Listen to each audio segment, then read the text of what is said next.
먼저 보고부터 먼저 좀 드리겠습니다.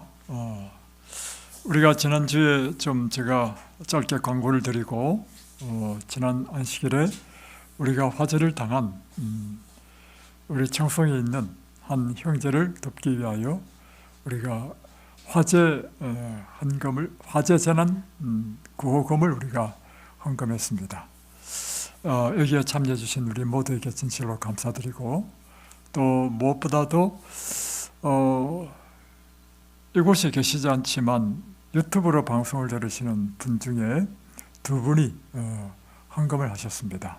근데 한 분은 제가 이름을 보니까 지난번에 오신 분이라서 알겠고, 한 분은 제가 전혀 모르시는 분이 들어왔습니다. 그래서 이 시간을 빌어서 감사를 드리고, 또 이 일에 저희 딸도 함께 협력했습니다.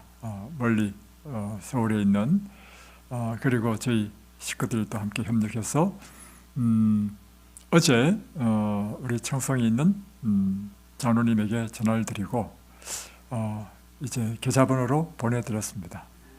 근데 이분이 막 안 받으려고 해가지고 간신히 제가 설득해가지고 보냈습니다. 근데 이분이요 하시는 말씀이 또 저에게 굉장히 큰 감동을 주었습니다.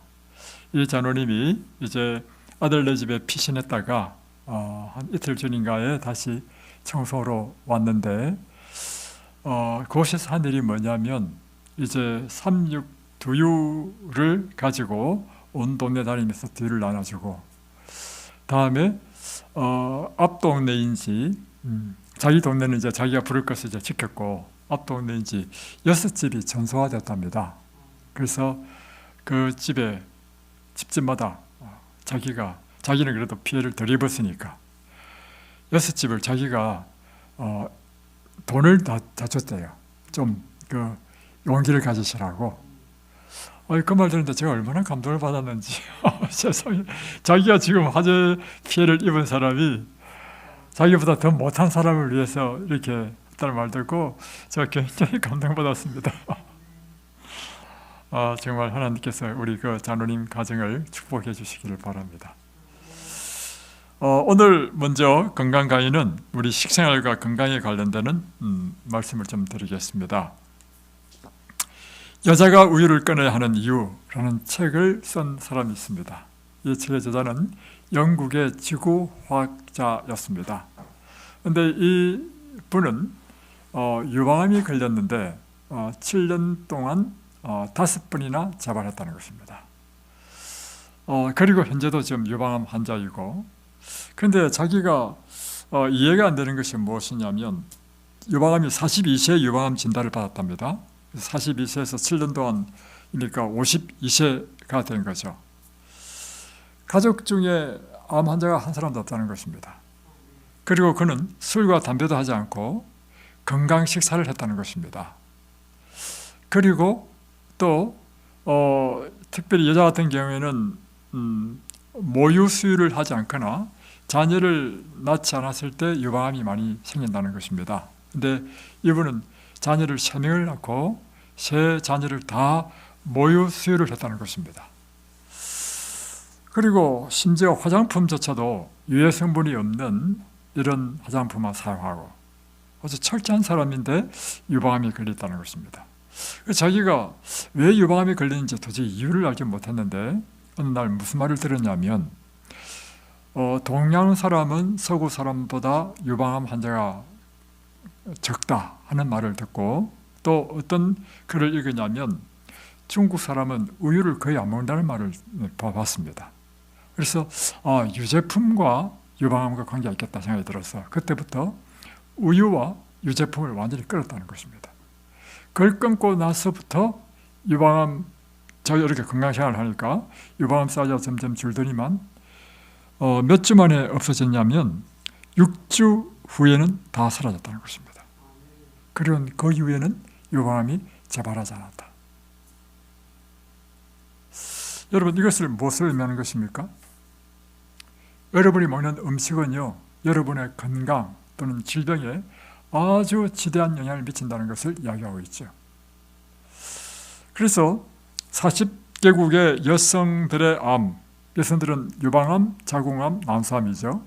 이 여성들의 암과 식습관에 대한 연구를 했는데 이 연구 결과가 뭐냐면 우유와 치즈가 여성의 암 발생에 아주 결정적인 인자였다는 것입니다. 왜 그런가 하니까 이 연구해 보니까 우유에는 성장 호르몬이 많다는 것입니다. 특별히 여성 호르몬이 많고 다음에 유사 성장 호르몬이 많아요. 그래서 하버드 대학교 조사에서는 난소암 환자들이 자주 먹는 음식이 요구르트였다. 요구르트도 우유 제품이거든요. 근데 발효를 시킬 때 이 우유보다도 더욱더 이 유당이 더 많이 증가한다는 것입니다. 그래서 세계보건기구에서 59개국 우유 소비량과 전리선 암의 관계를 분석해 보니까 우유를 많이 먹는 나라가 남자의 전리선 암 사망률이 더 높았다는 것입니다. 또 다른 조사에 의하면 전리선 암과 우유와 결정적인 관계가 있었고 남자의 관함과 치즈와 결정적인 관계가 있었다.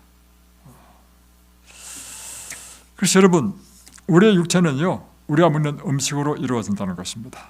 우리의 육체 조직은 끊임없이 파괴되고 그리고 또한 재생산됩니다.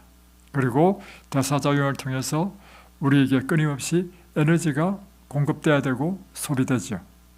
이것을 공급하는 것이 우리의 음식인 것입니다.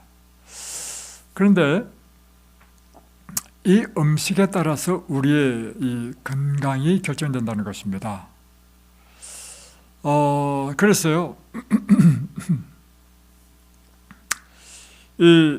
우리 몸에는 끊임없이 이제 공급받아야 할 영양소가 있는데 우리 몸의 기관에 따라 다르다는 것입니다. 뇌가 공급받아야 될 영양소가 다르고 심장이 공급받아야 될 영양소가 다르다는 것입니다. 예를 들면 뇌는 굉장히 빠른 회전을 필요로 하고 소비가 굉장히 많이 되는 것이 뇌입니다. 산소의 소비량도 많고 에너지의 소비량도 굉장히 많습니다. 그렇기 때문에 특별히 뇌로 가는 피는 굉장히 중요한데 뇌에서 사용하는 에너지는 탄수화물만 사용한다는 것입니다. 그 이유는 탄수화물은 바로 즉시 포도당으로 전환이 되어서 포도당이 바로 즉각적인 에너지를 공급하기 때문에. 그런데 반대로 심장은 지방 에너지를 사용한다는 것입니다. 그 이유는 심장은 강력한 에너지를 필요로 하는데 한 단위당 에너지가 지방이 제일 높아요. 탄수화물 4칼로리, 다음에 단백질 4칼로리지만 지방은 9칼로리를 낸단 말이에요. 그러니까 지방은 우리 신체 가운데 가장 강력한 운동을 필요로 하기 때문에 강력한 이런 에너지를 필요로 한다. 또 우리의 근육과 뼈가 요구하는 또 영양소가 다르다는 것입니다. 그래서 이와 같이 우리는 우리 몸에 필요한 영양소를 골고루 섭취해 줘야 된다는 것이죠. 또 하나 우리가 기억해야 될 것은 우리의 음식물은 우리 몸에 들어가면 소화 흡수되어서 다 피가 됩니다. 일단은 피로 다 들어가서 이 피를 통해서 우리 몸의 신체 각 곳을 돌아다니면서 우리 몸을 이제 형성하는 것입니다. 에너지를 내든지 아니면 세포를 만들든지 아니면 호르몬을 만들든지 여러 가지 하는데 다 무엇으로 하냐면 우리 음식물이 무엇이 되고 피가 되고 이 피가 우리 몸의 살과 뼈와 이 모든 걸 이룬다는 것입니다.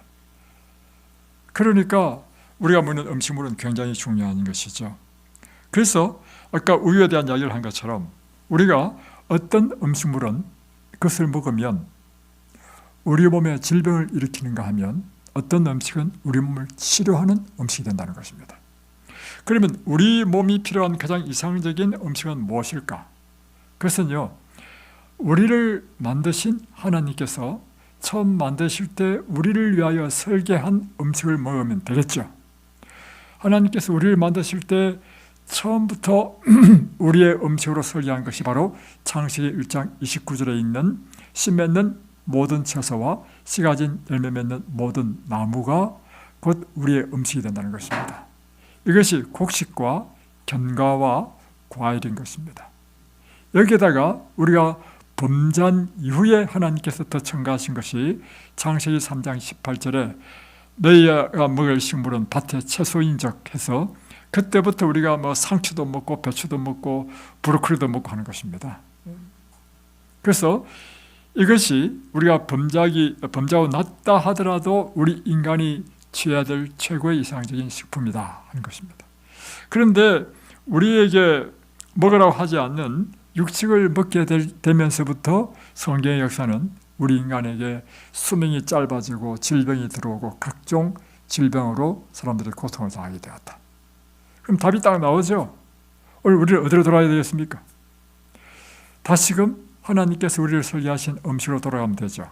그럼에도 불구하고 사람들이 취하는 것은요, 자기 이 입맛을 따라서 식욕을 따라서 음식을 먹는다는 것입니다. 그래서 여러분이 반드시 명심해야 될 것은 뭐냐면 여러분의 식욕이 하나님의 계획하신 이상적인 식사와 맞지 않는 식사를 했다고 한다면 여러분의 식욕을 이제는 기억해야 됩니다. 그런데 어제도 우리가 공부했던 것처럼 그것이 우리 힘으로 안 되죠. 오직 어느 분이 해주셔야 된다는 것입니까? 하나님이 우리 입맛을 바꿔줘야 됩니다. 그래서 여러분, 이 건강생활에 있어서 우리가 하나님의 건강의 법칙대로 살기 위해서는 반드시 하나님을 믿고 그분의 능력을 의지하는 삶이 절대적으로 필요한 것입니다. 왜냐하면 우리를 치료하시는 분은 하나님이시고 우리의 생명이 되시는 분은 그분이시기 때문입니다. 자,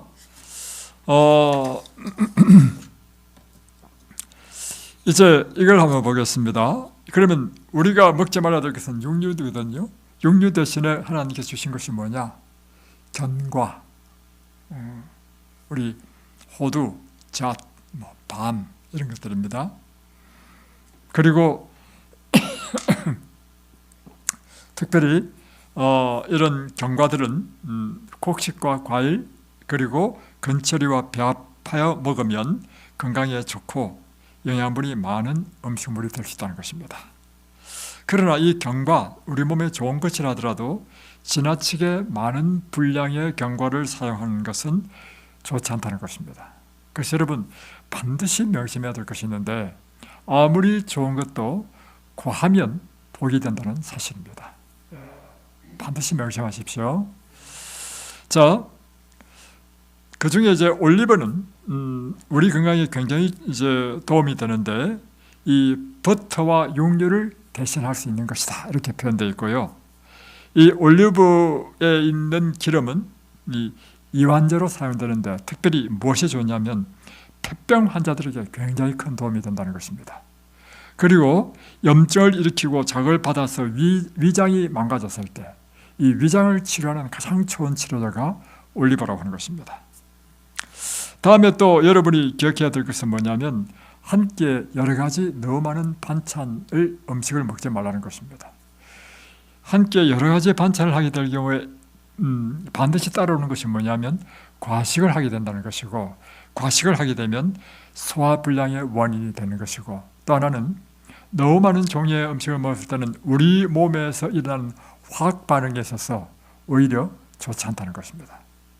그래서 어떤 분은 이런 분이 있죠.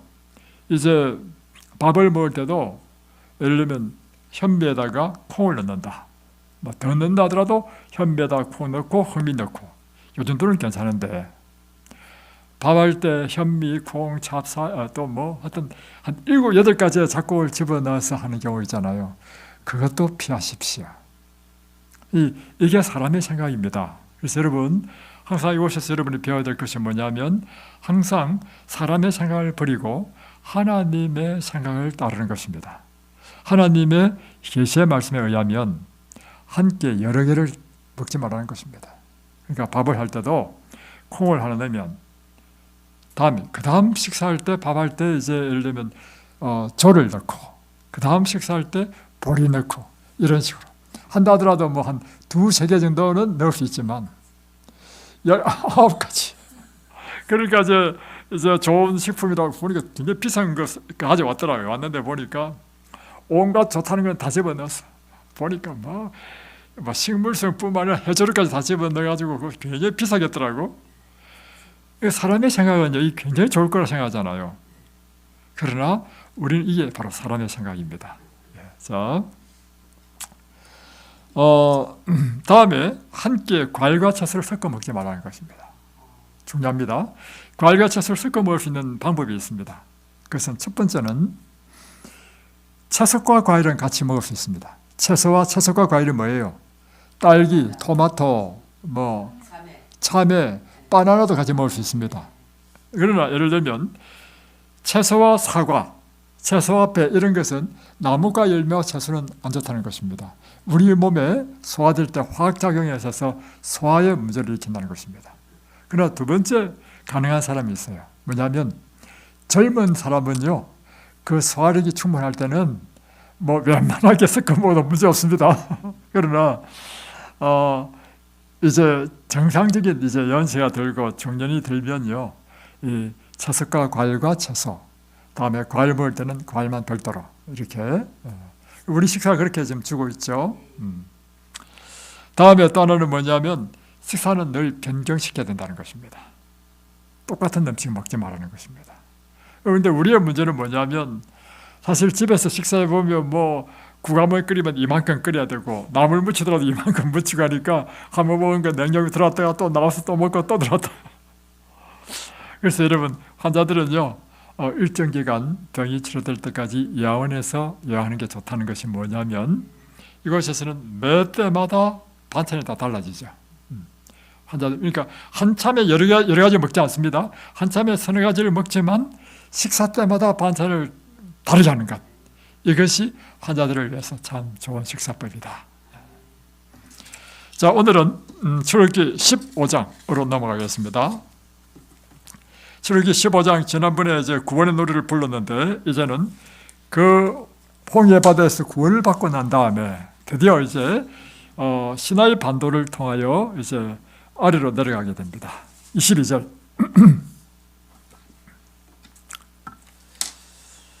모세가 홍해에서 이스라엘을 인도하며, 이제 모세가 홍해를 이제 건너고 이스라엘 백성을 인도했는데 어디로 인도하냐면 그들이 나와서 수르 광야로 들어가서 이제 드디어 이제 시나이 반도 아래로 가는 것이 수르 광야입니다. 거기서 사흘 길을 걸었으나 하루 이틀 사흘, 그러니까 3일 동안 계속해서 여행을 했는데 물을 얻지 못했다는 것입니다. 그러니까 지금 이게 출애굽하고 난 다음에 일주일 이내에 일어난 사건입니다. 이 사건이 일주일이 있었는지 며칠인지 모르겠지만 하여튼 그렇게 멀지 않는데, 그러니까 이스라엘 백성들이 애굽에서 나올 때 음식도 가지고 나오고 또 물도 들고 나왔겠죠. 그런데 그 물이 다 이제 소진되었습니다. 그리고 이제는 현장에서 공급을 받아야 되는데 첫 번째로 떨어진 것이 물이 떨어졌습니다. 그런데 3일 길 동안 광야를 갔는데 물이 없어. 어이구, 그 보통 문제 아니죠. 여러분, 물이 없으면요, 정말 목에 타는 그 갈증은 이루 말할 수 없는 고통입니다. 그리고 우리 몸은 다 물로 되어 있죠. 물은 생명의 근원입니다. 그런데 이 물이 부족하게 되면 일어나는 여러 가지 이제는 현상이 일어나요. 심지어 현기증, 어지러움까지 일어나고요, 근육의 경련도 일어납니다. 이러니까 이제 3일 동안 물이 없으니까 이스라엘 백성들이 어떻게 하겠어요? 자, 23절 보겠습니다. 마라에 이르렀더니 그곳 물이 있어서 마시지 못하겠으므로 드디어 이제 왔는데 마라라는 오아시스를 발견했습니다. 그러니까 이스라엘 백성들이 얼마나 기뻤겠습니까? 그래서 이 말의 오아시스에 발견하고 나서는 막 3일 동안 물을 못 먹었으니까 풍덩해서 물을 마셨는데 이 물이 쓴물이었던 것입니다. 그래서 그 물이 있어서 마시지 못하게 되었다. 그래서 그 이름을 마라라 하였다. 이제 이거는 뭐냐면 마라라는 것은 쓰다라는 뜻입니다. 그래서 그 이름을 마라라고 이름을 지었다는 것입니다. 그러니까 3일 동안 물을 못 마셨는데 드디어 오아시스를 발견해서 물을 먹으니까 이 물은 또 쓴물이라.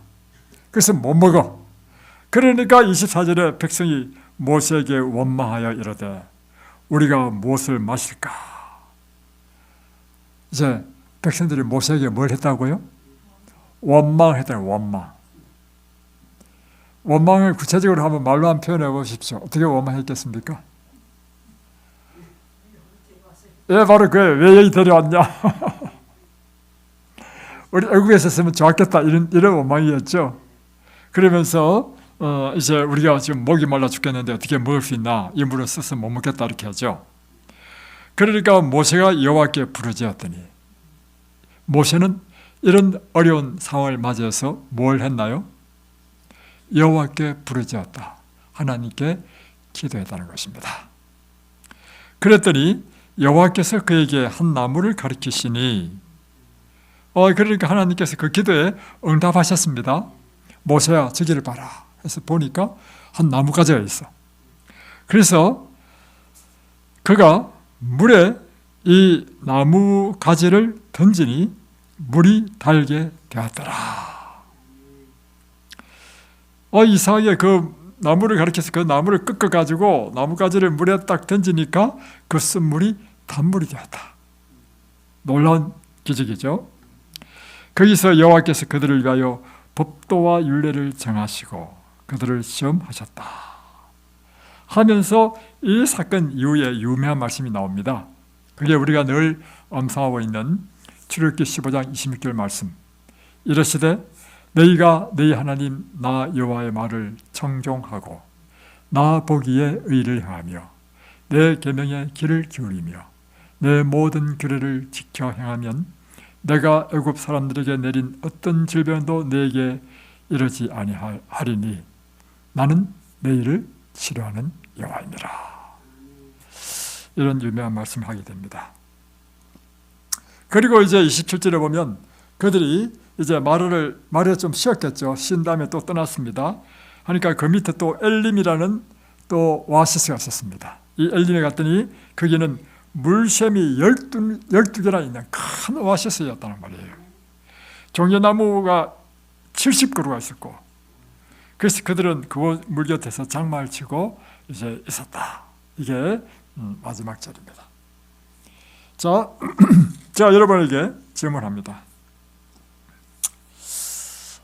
백성들이 어려움을 당했을 때 뭘 했나요? 원망했습니다. 대부분 사람들은 이렇습니다. 우리 인생에 어려움을 당하면 첫 번째는 이 어려움을 어떻게 해결할까? 사람이 나한테 다른 어려움을 해결하기 위해서 노력해본단 말이에요. 노력해도 이것이 사람이 할 수 없는 일이라고 판단되면 둘 중에 하나를 할 수 있습니다. 첫 번째는 원망과 불평을 하기가 쉽죠. 그러나 또 믿음 있는 사람은 기도하죠. 바로 그것입니다. 그래서 우리 인생에 문제가 생길 때 우리가 하나님께 기도하는 것은 특권입니다. 그러니까 아직 믿음이 부족한 백성, 이스라엘 백성은 불평했고 40년 동안 하나님의 광야의 교육을 받았던 모세는 하나님에 대한 믿음이 있기 때문에 하나님께 부르짖었더라 되어 있죠. 그래서 여러분이 인생의 어려움을 당하면 여러분이 하셔야 될 일은 기도하는 것입니다. 지난번에 우리 이곳에 안식일 예배 때 한 분이 왔죠. 와가지고 이제 우리 간증 시간에 이렇게 간증했습니다. 이분이 자기 처갓집이 저 봉화인데 그곳에서 자두 농사를 지으신다고 하는 것입니다. 그러니까 장인 장모님이 자두밭이 크겠는가 봐요. 이제 수확철인데 그가 이제 회사 출장으로 이제 그 봉화 가까이 가게 되니까 기왕이면 우리 장인 장모님도 한번 만나 뵙고 또 자두 수확 치르니까 도와줘야 되겠다. 그렇게 해서 이제 가서 보니까 전부 다 나이 드신, 시골에다 나이 드신 분들이 다 일하잖아요. 그러니까 자기는 젊으니까 무거운 거 드는 걸 해드려야 되겠다 해가지고 자두를 모아놓은 박스를 운반하는 일을 했어. 했는데 보통 남자들은 핸드폰을 뒷주머니에 쿡 집어넣고 하잖아요. 하다 보니 나중에 핸드폰이 없어졌어. 그런데 자기가 이제 업무직으로 늘 전화 오는 사람인데 핸드폰이 없으면 업무가 안 돼. 그러니까 당황하면서 핸드폰을 찾기 위해서 자기가 다녔던 길이 있으니까 그 길을 여러 번 왔다 갔다 했대. 근데 그 과수원 풀이 이렇게 자라가지고 풀 속에 떨어진 스마트폰을 찾을 수가 없다는 것입니다. 그런데 모음인가 진동 해놔면 소리도 안 나. 그래가지고 이제 그러면 자기가 지금 너무 급하니까 스마트폰 가게에 가지고 다시 책을 하나 구입해야 되겠다 생각을 했단 말이에요. 하고 이제 가려고 하다가 이제 창고에서 사람들이 모여 있으니까 사실 이만저만 해서 내가 지금 스마트폰을 분실했다 하니까 그러면 기도하자고. 그래서 모여서 그 분들이 다 기도를 간절히 했어. 그래도 저희는 기도한다고 해서 찾을 수 있겠다 생각하고 있었는데 기도 다 끝난 다음에 한 번만 다시 한번 가봐라고. 그래서 기도하고 나서 다시 왔던 길을 딱 갔는데 그 수없이 왔다 갔다 하면서 못 본 스마트폰이요. 갑자기 자기 눈에 딱 보이더래. 그 숲을 밑에서. 이야, 그래서 찾았다는 것입니다. 네. 여러분이 인생의 문제를 만났을 때 여러분이 해야 될 일은 기도하는 것입니다. 하나님께서 우리에게 말씀하셨습니다. 구하라, 찾아라, 두드리라. 또 하나는 우리 생에 정말 염려와 걱정이 될 때 하나님께서는 말씀하시기를 너는 아무 염려하지 말고 다만 기도와 간구로 너희 구할 것을 감사함으로 하나님께 아뢰라고 합니다. 또한 우리가 기도해도 이제 속히 응답이 없을 때, 그래서 우리 마음에 낙심이 될 때가 있잖아요. 우리가 기도하고 직접적으로 응답받으면 얼마나 좋겠어요. 그러나 우리의 대부분의 기도는 기도하고 또 기도해도 응답이 없고, 그래서 때로는 응답이 지연되면 마음에 낙심이 되고, 이것이 사람의 심정이 아닙니까?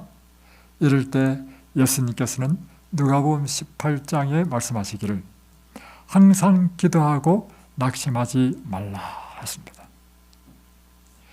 때로는 사소한 문제뿐만 아니라 때로는 인생의 큰 문제에 대해서도 우리는 언제나 기도하는 사람이 되어야겠습니다. 다음에 이제 이 문제를 이스라엘 백성들이 불평하고 모세에게 요구하니까 모세는 하나님께서 기도를 했단 말이에요. 기도하니까 하나님께서 응답해 주셨습니다. 한 나무를 지시하시면서 이 나무를 물에 던지라 했습니다. 그래서 모세가 그 나무를 가지를 꺾어가지고 나무 가지를 던졌겠죠. 그러니까 물이 달아졌다는 것입니다. 그러면 여러분, 이 썬물이 단물로 된 것은 무엇 때문에 썬물이 단물로 되었을까요? 물을 고친 것은 무엇일까요? 1번, 나뭇가지의 신비한 능력이 있어서 나뭇가지가 물을 달게 했다. 실제로요, 주석을 보니까 어떤 나뭇가지냐면 시내 반도 근처에 자생하는 나무가 있는데 쿠르쿠드라는 나무가 있는데 이 나무의 열매가 썬물을 달게 만든다는 것입니다. 그래서 그 나무가 아무래도 쿠르쿠드 나무이기 때문에 물을 달게 했을 것이다. 이렇게 하는 사람이 있어요. 2번, 하나님의 능력이 물을 달게 했다. 몇 번일까요? 예. 여러분 기억하십시오. 그 나무를 할지라도요, 그 200만이나 먹어야 되는 그 물을 달리 할 수가 없습니다. 그것은 약간의 효과를 주는 것 뿐이죠. 여러분이 기억해야 될 것은 뭐냐면, 썬물을 달게 만들 수 있는 것은 오직 하나님의 능력밖에 없습니다. 이것은 무엇을 의미하냐면, 썬물은 무엇을 의미하냐면 여러분의 인생을 나타내는 것입니다. 우리 몸은 몇 프로가 물입니까? 65%가 물입니다. 한마디로 여러분이 물통이에요. 오아시스입니다. 근데 지금 병이 났죠? 병이 났다는 의미는 여러분의 물이요 단물이 아니고 썬물이 됐다는 것입니다. 여러분의 썬물을 단물로 바꿀 수 있는 것은요, 이 썬 것을 달게 만드는 쿠르쿠드 나무 열매처럼 어떤 특효약을 먹으면, 아니면 2천만 원짜리 삼삼을 먹으면 여러분의 이 썬물이 단물이 될까요? 절대 그렇게 하지 마십시오. 여기 오신 한 분은요, 진짜로 돈이 많은 분이 오셨습니다. 근데 이분이요, 산삼이 좋다 가지고 몇천만 원짜리 산삼을 사가지고 먹었는데요, 산삼이 성분이 너무 강력해가지고요, 간이 다 녹아버렸다. 여러분, 그래서 한약도 참 좋잖아요. 그런데 환자들은 한약 먹는 걸 아주 위험하게 생각합니다. 왜냐하면 그것은 다르잖아요. 진한 농축액이기 때문에요, 이것을 소화시키고 하는 모든 기능은 간이 하잖아요. 간이 엄청 무리를 받습니다. 그러니까 이제 삼삼을 먹었더니 간이 다 망가져가지고요, 결국에는 간을 이식했습니다. 또 돈이 있으니까 또 이식까지 했단 말이에요. 이식까지. 간을 이식하면 일어나는 일이 있는데요, 평생 약을 먹어야 됩니다. 왜냐하면 다른 사람의 장기가 들어오면 우리 몸은 무엇을 인식하냐면 적으로 생각해. 그래서 우리의 면역체계가 계속 공격해. 그러니까 어떤 약을 먹어야 되느냐면, 이식한 사람은요, 면역 억제제라는 약을 먹어야 돼. 면역 억제제가 뭐냐면 우리 몸에 T인파고 B인파고 NK세포 같은 면역체계, 우리 몸에 병균이 들어오면 병균을 퇴치하는 것이 면역체계인데, 그 면역 억제를 먹으면 어떻게 되겠어요? 우리 몸이 들어오는 이제 병균을 이제는 처치할 능력을 잃어버리는 거야. 그러니까 보니까 여러 가지 이제 질병에 문제가 생기는 거예요. 그러니까 이것 때문에 면역 억제제 안 먹을 수는 없고, 먹으니까 이로 인해서 면역력이 떨어지니까 각종 종류의 병이 들어오는 거라. 그래서 여러분, 몸에 좋다고요 막 아무거나 먹지 마십시오. 아까 식생활과 건강에 대한 제가 말씀을 드린 것처럼 우리 몸에 좋은 것은요, 하나님이 설계하신 단순한 것입니다. 또한 그 하나님이 허락하신 음식이라 하더라도 한참에 좋은 것이라 가지고 한참에 다 먹지 마십시오. 몇 가지만. 그리고 또 식사할 때 또 갈아서 먹고, 이렇게. 이것이 원리입니다. 그래서 여러분, 반드시 여러분이 명심해야 될 것은, 우리를 치료하시는 분은 누구시다? 우리를 고치시는 분은 누구시다? 우리 인생의 모든 문제를 해결하시는 분은 오직 누구밖에 없다? 바로 그것입니다. 그러면 두 번째 질문은 이것입니다. 그럼 하나님이 우리를 치료하시는데 왜 굳이 그냥 나뭇가지를 안 던져 넣어도 하나님이 자, 지금부터 내가 물을 달게 해줄게 하고 물아 달아져라 하고 하나님께서 말씀만 하시면 물은 달아질 수 있잖아요. 그럼에도 불구하고 하나님께서 왜 나뭇가지를 꺾어가지고 그 나뭇가지를 이 물에 집어넣도록 했을까요? 참 이게 중요한 이야기입니다. 그거 필요 없어요.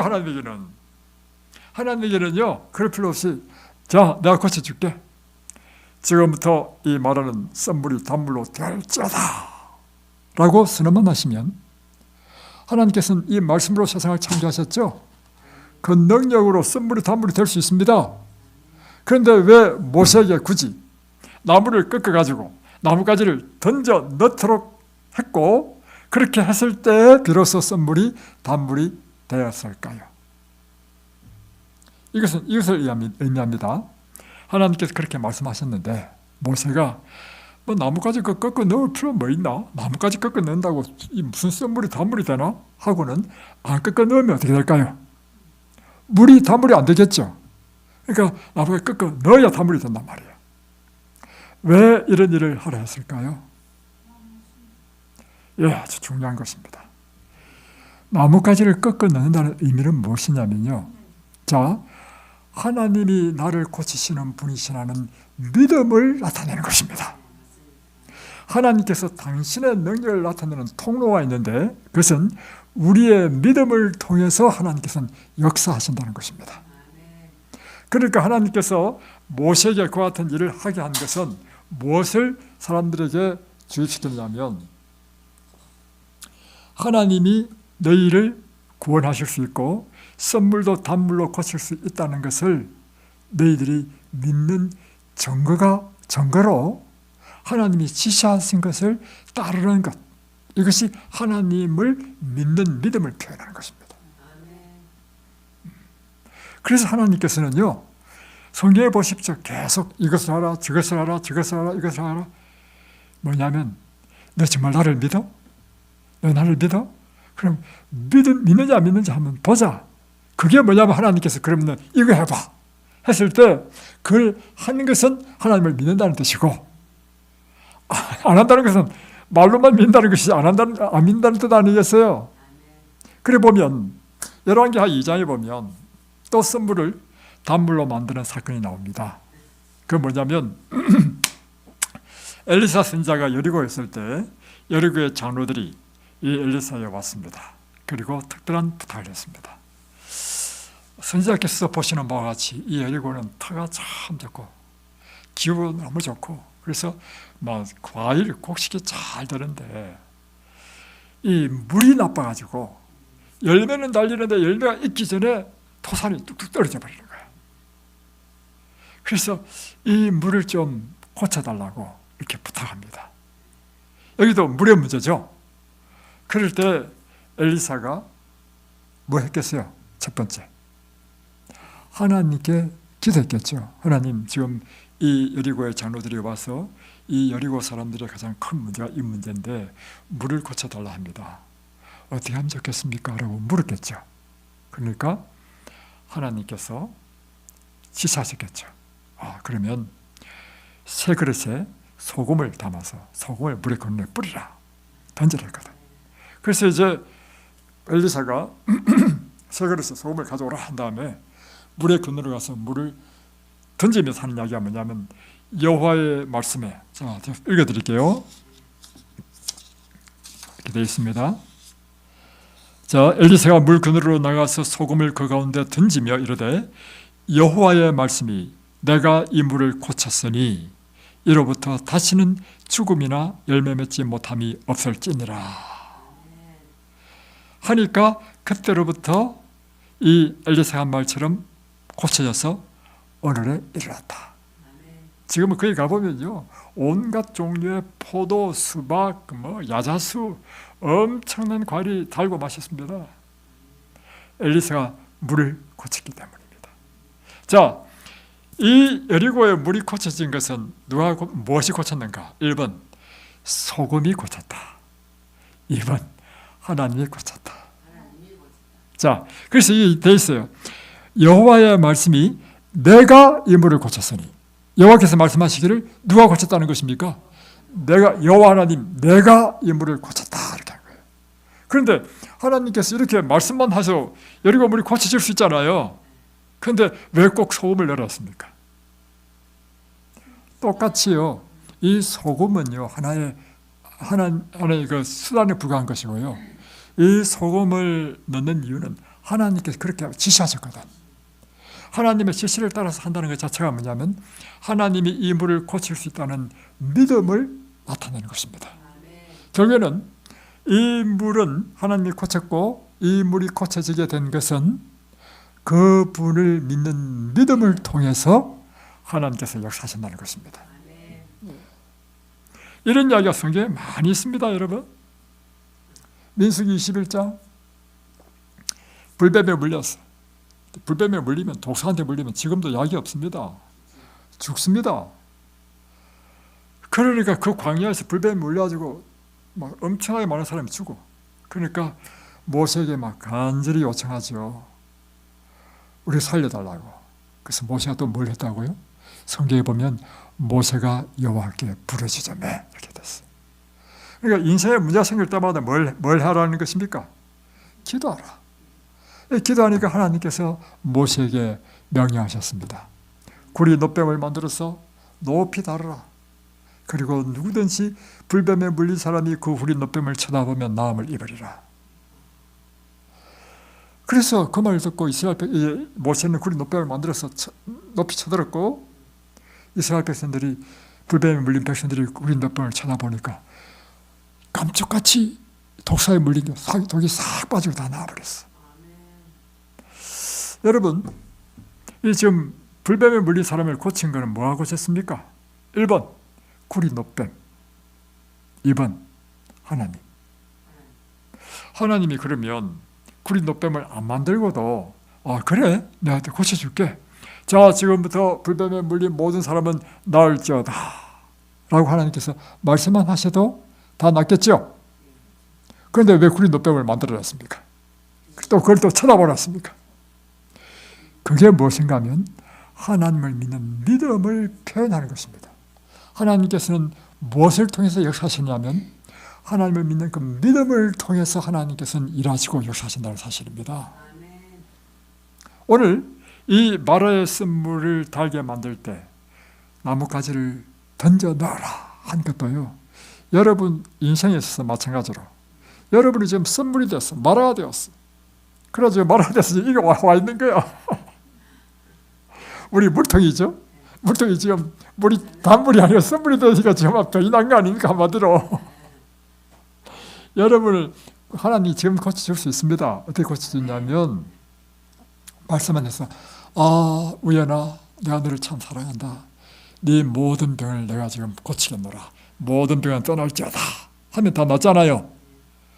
그런데도 불구하고 하나님께서는 이곳에 오니까 하나님께서 뭐라 하냐면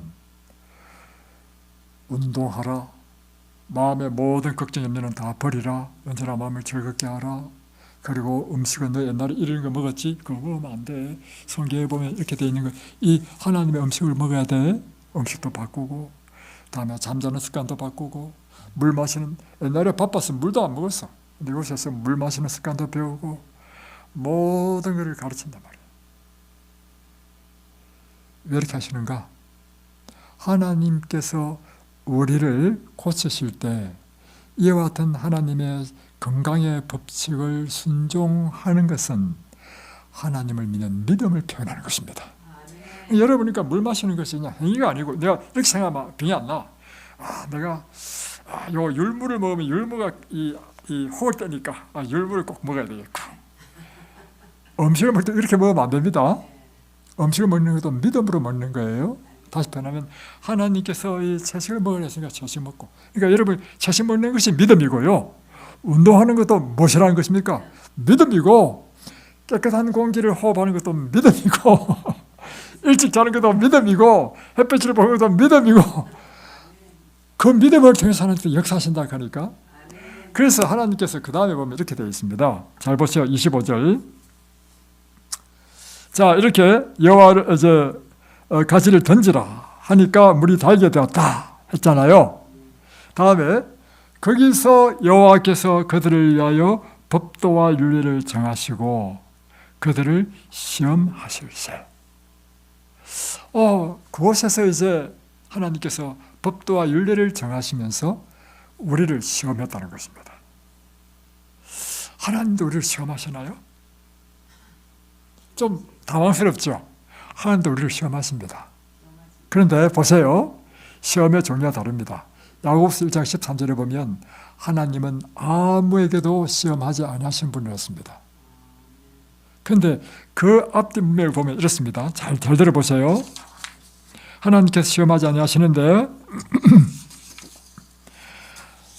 사람이 시험을 받을 때 내가 하나님께 시험을 받는다 말하지 말라. 하나님은 악에게 시험을 받지도 아니하시고 친히 아무도 시험하지 아니하시느라 할 때 악에게 시험을 받지도 아니하시고 아무에게도 시험하지 않는다는 의미는 뭐냐면 하나님이 우리를 악한 길로 인도하는 죄의 유혹에 빠지는 이런 시험을 하시는 분이 아니라는 뜻이지. 그래서 하나님께서는 시험하신다 말이 또 성경에 나와. 아브라함을 시험했다 하잖아요. 또 여기도 보면 이스라엘 백성을 시험했다. 이때 이 시험은 무슨 시험이냐면, 그러니까 야고보에서 말하는 시험은 사람을 죄로 빠지게 하는 이 템프테이션, 유혹하는 것이고, 지금 하나님께서 지금 출애굽기 15장 25절에서 말하는 시험을 하신다. 다음에 아브라함에게 시험하셔서 이삭을 바치라 하는 시험은 무슨 시험이냐면 믿음의 시험인 것입니다. 다시 말하면 내가 정말 하나님을 믿느냐? 그 믿음을 시험하는 것입니다. 자, 우리의 구원은 무엇으로 이루어진다 했죠? 믿음으로. 하나님이 우리의 생명이 우리를 구원하시는 분이신데 이 구원이 우리의 것으로 되기 위해서는 계속해서 말씀드린 것이 무엇을 통로로? 우리의 믿음을 통로로 하나님께 역사하신다 했죠. 지금도 마찬가지입니다. 하나님께서 우리를 구원하실 때 누구를 통해서 구원하시냐면 예수 그리스도를 믿는 믿음을 통하여 우리를 구원합니다. 자, 나뭇가지 보세요. 나뭇가지 던지라. 나뭇가지는 무엇을 상징하느냐? 예수님을 상징하는 것입니다. 그러니까 예수님을 믿음으로 구원을 얻는다는 뜻입니다. 소금을 물에 던져라. 소금 무엇을 상징하느냐? 예수님을 표상하는 것입니다. 구리 노뱀을 쳐다보라. 구리 노뱀이 뭘 상징하냐면 예수 그리스도. 그러니까 우리의 구원은 예수 그리스도를 통해서 오는데 예수 그리스도를 믿음으로 우리가 구원이 되는 거예요. 자, 그러면 시험한다는 게 뭐냐면 네가 정말 예수님을 믿어? 이걸 시험한다는 것입니다. 그 시험하는 방법이 뭐냐면 나뭇가지를 던져놨을 때 실제적으로 말씀에 따라 던질 때 이 사람 진짜 믿는 사람인 것처럼 하나님께서 우리에게 율례와 법도를 정하사 우리를 시험한다는 의미는 뭐냐면 하나님께서 우리의 믿음을 시험할 때 하나님의 율법, 법을 주어가지고 네가 이 법을 지키느냐 안 지키느냐를 본으로 인해서 내가 정말 하나님을 믿느냐 안 믿느냐를 본다는 것입니다. 그러니까 쉽게 표현하면 하나님께서 우리에게 주시는 모든 율례와 법도는요 우리에게 생명이 되고 우리의 행복이 되고 건강이 되는 하나님의 법칙이란 말이에요. 하나님께서는 당신의 이 축복을 주시고 구원을 주실 때 하나님의 방법을 주시는 것입니다. 나뭇가지 대신에 이제 우리가 해야 될 게 뭐냐면 하나님이 우리에게 주신 율법, 법도 이거를 따르는 것입니다. 그래서 26절에 하는 말씀이 뭐냐면 이렇게 나오는 거예요. 이르시되 너희가 너희 하나님 나 여호와의 말을 청종하고. 자, 내가 말하면 이 말을 잘 들으라는 것입니다. 두 번째, 나 보기에 의를 행하며 내가 들은 대로 행하라는 것입니다. 내 계명에 귀를 기울이며 내가 너에게 준 이 모든 도덕적인 법칙, 건강의 법칙, 이런 하나님의 율법을 내가 잘 듣고 다음에 내 모든 규례를 지키면 그대로 행하라는 것입니다. 그렇게 할 때 하나님께서는 애굽 사람에게 내린 어떤 질병도 내게 이르지 아니하리니 나는 너희를 치료하는 여호와임이라. 오늘 여러분 구원의 도리를 아셨습니까? 오늘 출애굽기 15장 22절로 26절은 구원의 도리를 우리에게 말씀해 줍니다. 다음에 27절 그들이 엘림에 이르니 물샘이 12이나 되고 다음에 종려나무가 70그루가 되었다. 다시 표현하면 낙원이 한마디로 낙원. 여러분이 이와 같이 믿음의 시험에 성공해가지고 하나님의 법도를 따라 살면 여러분의 병이 치유되고 그 다음에 여러분이 맞이할 것은 어디냐면 엘림의 12샘이 있는 오아시스와 같은 낙원을 여러분이 이제는 만난다는 것입니다. 할렐루야 아닙니까? 예, 이런 놀라운 축복을 받게 되기를 주의 이름으로 축복합니다. 기도하겠습니다.